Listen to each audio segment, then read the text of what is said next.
Shalom. Shalom.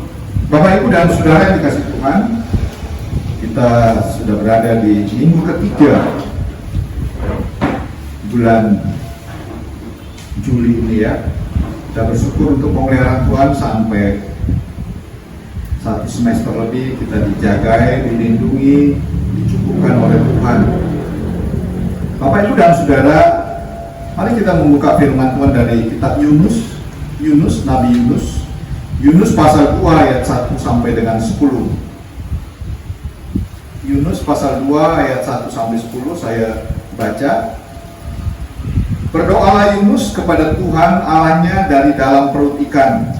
Katanya, dalam kesusahanku aku berseru kepada Tuhan, dan Ia menjawab aku. Dari tengah-tengah dunia orang mati aku berteriak, dan Kau dengarkan suaraku. Telah Kau lemparkan aku ke tempat yang dalam, ke pusat lautan. Lalu aku terangkum oleh arus air. Segera gelora dan gelombangmu melingkupi aku. Dan aku berkata, telah terusir aku dari hadapan matamu. Mungkinkah aku memandang langit lagi baik-Mu yang kudus? Segala air telah mengepung aku, mengancam nyawaku. Samudra raya merangkum aku. Lumut lautan membelit kepalaku. Di dasar gunung-gunung aku tenggelam ke dasar bumi. Pintunya terpalang di belakangku untuk selama-lamanya. Ketika itulah Engkau naikkan nyawaku dari dalam liang kubur, ya Tuhan Allahku. Ketika jiwaku letih lesu, di dalam aku teringatlah aku kepada Tuhan, dan sampailah doaku kepadamu ke dalam bait-Mu yang kudus. Mereka berpegang teguh pada berhala kesia-siaan. Mereka lah yang meninggalkan Dia yang mengasihi mereka dengan setia. Tetapi aku dengan ucapan syukur akan kupersembahkan korban kepadamu. Apa yang kunazarkan akan kubayar. Keselamatan adalah dari Tuhan.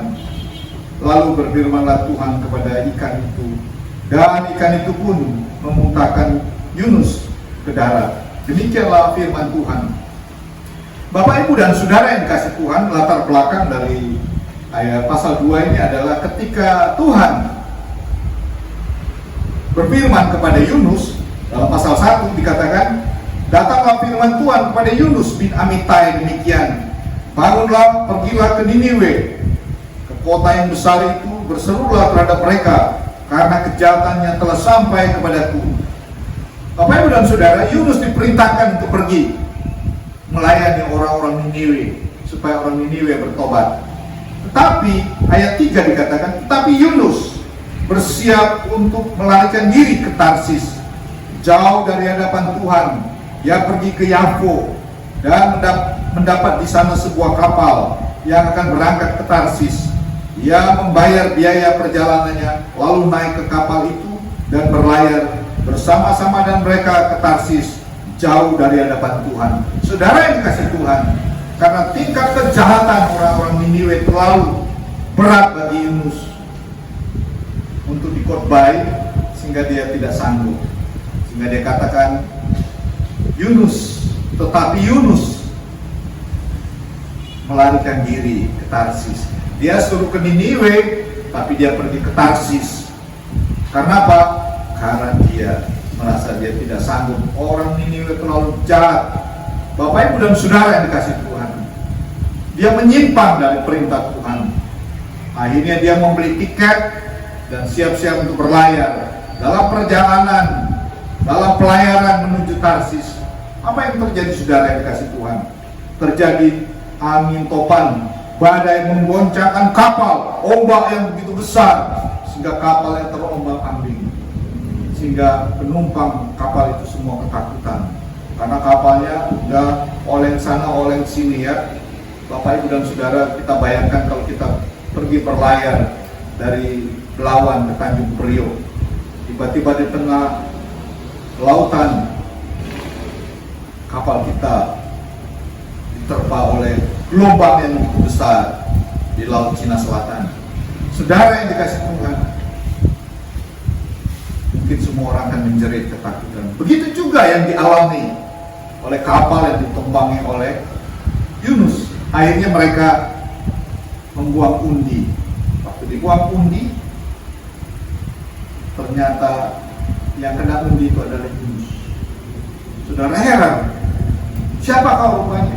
Kenapa kau ada di sini? Bapak, Ibu dan Saudara, aku adalah orang yang takut akan Tuhan. Aku adalah hamba Tuhan. Aku lari dari hadapan Tuhan. Jadi mau kau mengapakan kau? Angin terus menggoncang kapal itu. Tapi apa yang terjadi? Saudara, akhirnya mereka dikatakan oleh Yunus, ya udah buang aja ke laut. Saudara, Yunus rela. Tuhan menghukum dia. Dan dia rela orang-orang satu kapal itu membuang dia, mencemplungkan dia, memasukkan dia ke dalam lautan. Saudara, waktu dicampakkan Yunus ke laut, kemudian angin itu teduh kembali, kapal bisa berlayar. Saudara, apa yang terjadi? Dikatakan di sini, atas penentuan Tuhan, datanglah ikan besar. Ikan itu datang menyambut Yunus dan menelan Yunus. Saudara, apa yang terjadi? Kita lihat di dalam ayat 17 dikatakan, maka atas penentuan Tuhan, pasal 117, datanglah seekor ikan besar yang menelan Yunus, dan Yunus tinggal di dalam perut ikan itu 3 hari 3 malam lamanya. Saudara, dia dimakan ikan seizin dari Tuhan, karena dia adalah hamba Tuhan. Tapi apa yang terjadi dalam perut ikan? Dia tidak mengalami kematian. Sehingga saya mengambil judul saya, Miracle from the Belly of the Fish, mujizat dari perut ikan. Yunus dimakan ikan, ditelan ikan. Mungkin nggak dikunyah sama ikan, tapi ditelan aja. Dia tidak mengalami kematian. 3 hari 3 malam. Saudara bayangkan 3 hari 3 malam di dalam perut ikan. Ya mungkin masih ada oksigen di sana, seperti ventilator yang ada di rumah sakit. Bapak, Ibu dan Saudara, apa yang bisa kita pelajari dari pengalaman Yunus di dalam perut ikan? Pasal 2 kita memperhatikan ayat 1 dikatakan, berdoalah Yunus kepada Tuhan Allahnya dari dalam perut ikan itu. Saudara, sebagai hamba Tuhan, sebagai anak Tuhan, di tengah-tengah kesulitan, di tengah-tengah pergumulan karena kesalahan sendiri, dan Tuhan izinkan hukuman terjadi kepada hamba Tuhan ini, walaupun dia mengalami penderitaan, mengalami masalah yang sangat berat, dia ada dalam cengkeraman ikan, dia ada dalam perut ikan, tapi dia tidak lupa, dia berdoa kepada Allah. Saudara, kenapa dia berdoa kepada Allah? Karena Allah kita adalah Allah yang menjawab doa.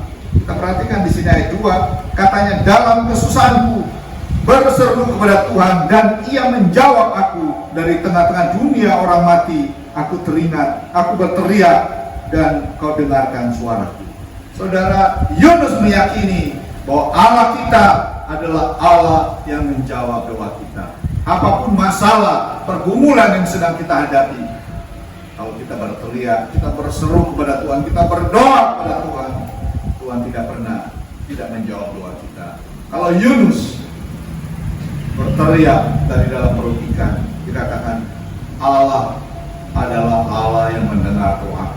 Ketika aku berteriak, berseru kepada Tuhan, Tuhan mendengar doa. Amin. Bapak, Ibu dan Saudara yang dikasih Tuhan, apapun masalah yang kita hadapi, kesulitan apa, ketakutan, kekhawatiran, berdoalah kepada Tuhan, karena Tuhan tidak pernah tidak menjawab doa kita. Sekecil apapun, selemah apapun suara kita waktu kita berdoa, Tuhan mendengar dari surga, karena Dia adalah Allah yang menyediakan telinganya bagi kita. Amin.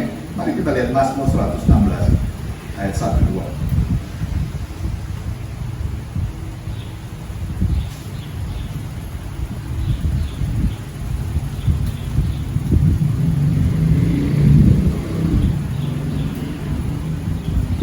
Mazmur 116 ayat 1-2, aku mengasihi Tuhan sebab Ia mendengarkan suaraku dan permohonanku, sebab Ia menyendengkan telinganya kepadaku, maka seumur hidupku aku akan berseru kepadanya.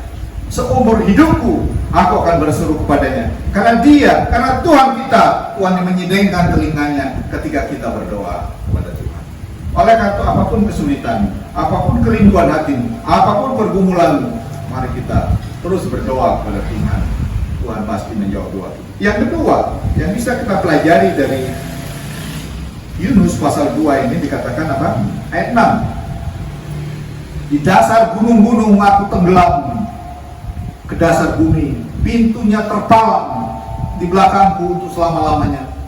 Ketika itulah Engkau naikkan nyawaku dari dalam liang kubur, ya Tuhan Allahku.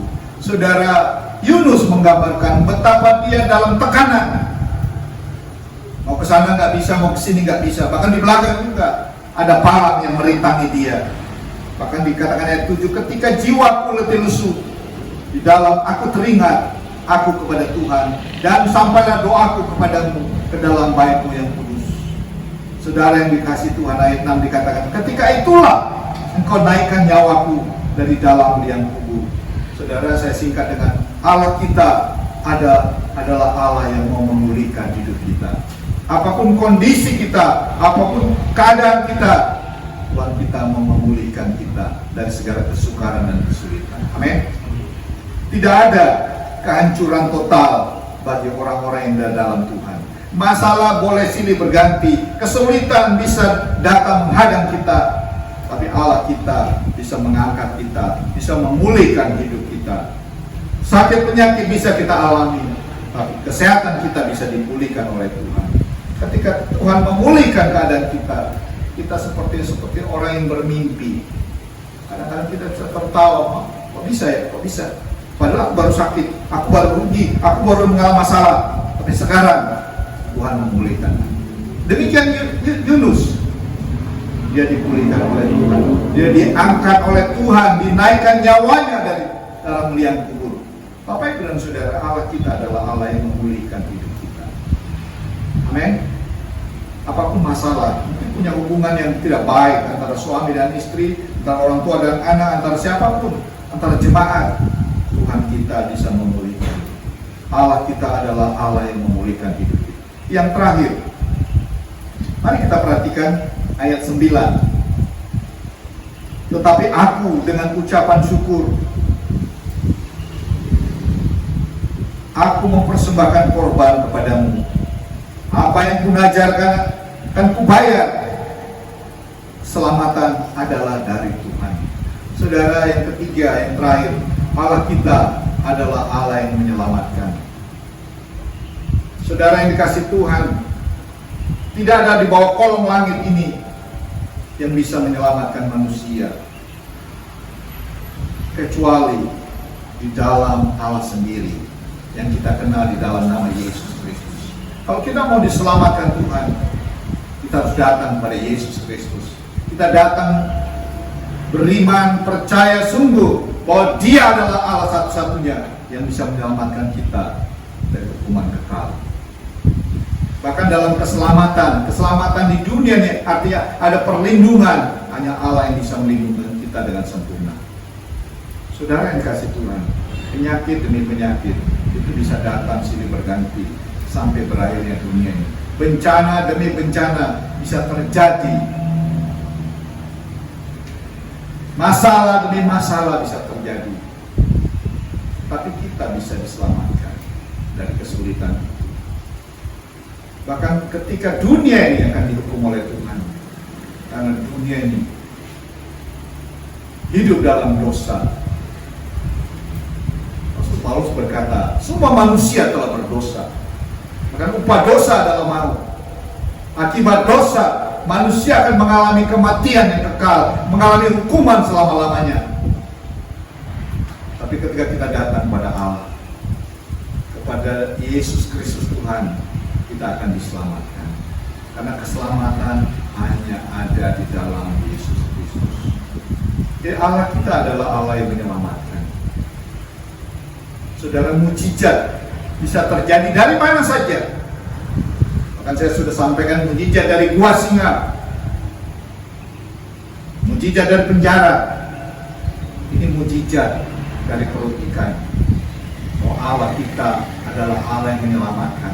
Kita diselamatkan oleh karena anugerah Tuhan, oleh karena Tuhan mengasihi saudara dan saya.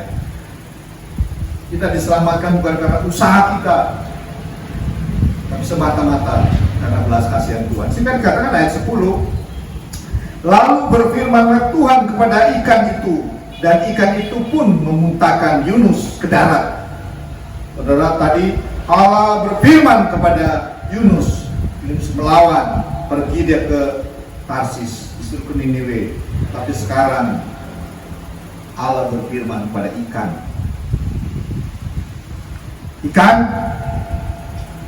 muntahkan Yunus ke darat.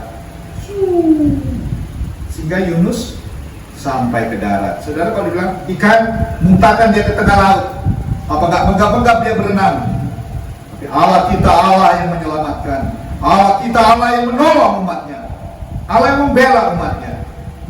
Dalam perjanjian lama sampai perjanjian baru, Allah kita Allah yang tidak pernah berubah. Allah Sang Juru Selamat kita, yang bisa kita kenal hanya di dalam Yesus Kristus. Di luar Yesus kita nggak akan mengalami keselamatan apapun. Keselamatan mungkin di dunia ini keselamatan sementara, tapi keselamatan selama-lamanya hanya ada kalau kita datang kepada Allah di dalam Yesus Kristus, karena Allah kita Juru Selamat. Sehingga Yunus berkata, aku akan mempersembahkan korban syukur kepada Tuhan, karena Tuhan sudah memulihkan hidupku. Aku percaya Tuhan yang kusembah adalah Allah yang mendengar doa, Allah yang memulihkan hidupku, Allah yang menyelamatkan aku. Bapak, Ibu, dan Saudara, apa yang kita persembahkan kepada Allah yang mengasihi kita, Allah yang mendengar doa kita?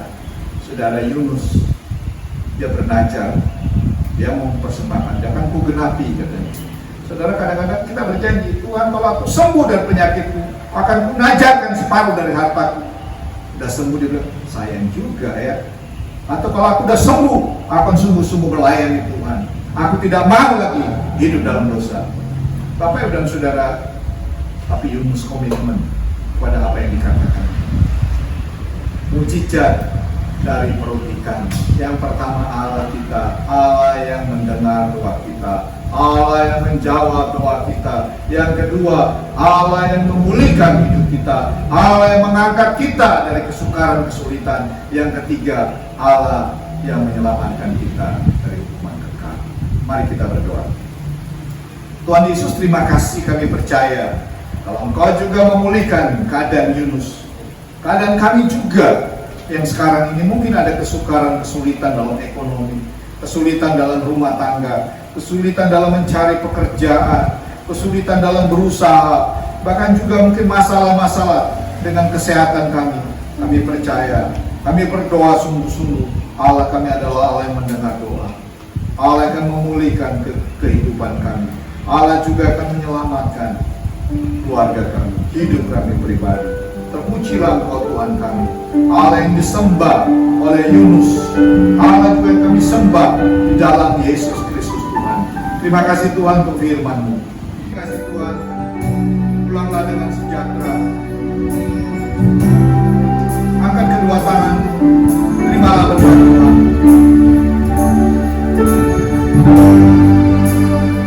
Kasih karunia dan damai sejahtera dari Tuhan Yesus Kristus, cinta kasih dari Allah Bapa pencipta langit dan bumi, kiranya memberkati engkau berlimpah-limpah. Diberkatilah rumah tanggamu, diberkatilah anak menantu cucumu, diberkatilah pelayananmu, diberkatilah usahamu, diberkatilah studimu, diberkatilah masa depanmu, diberkatilah umat Tuhan yang setia kepada Tuhan, diberkatilah hamba-hamba Tuhan yang setia melayani Tuhan, diberkatilah gereja-gereja di seluruh dunia, diberkatilah bangsa Indonesia, diberkatilah Bapak Presiden, para menteri dan jajarannya, Panglima TNI dan Kapolri dan jajarannya, diberkatilah Bapak Gubernur, Wali Kota, Camat, Lurah, dan Kepala Lingkungan, diberkatilah umat Tuhan yang setia kepada Tuhan, diberkatilah hamba Tuhan yang melayani Tuhan dengan setia di desa-desa, dimanapun mereka berada, dicukupkan Tuhan.